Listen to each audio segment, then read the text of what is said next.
The true knowledge ties man to his individual soul.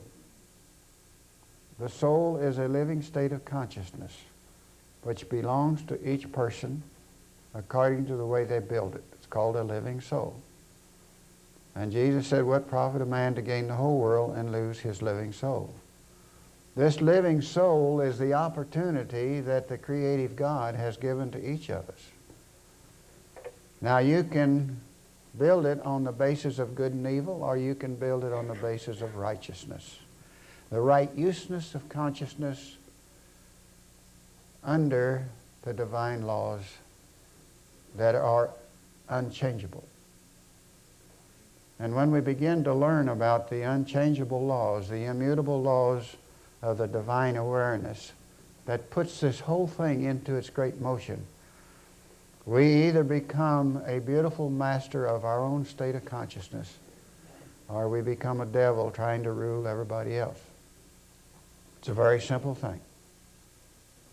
It's up to each of us to decide the way we wish to live. The Acropolis, with which the Bible was taken back in history, and if you'll go back and study some history of our Holy Bible, you'll find that in the other languages from which it came, that the Garden of Eden means wisdom and intelligence.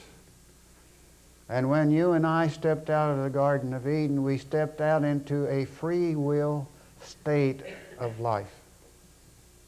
The freedom to think is our greatest and most wonderful, precious treasure.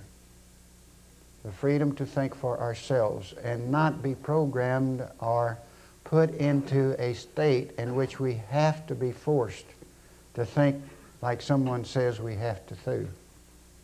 So we, as a unit or a seed or a divine expression created by this beautiful thing we call the creative God, we have been so constructed and placed into the field of consciousness that we have the right to choose. Each of us have the right to choose. And a thinking person will choose, because their life, the way they live, belongs to them. And that becomes their living soul.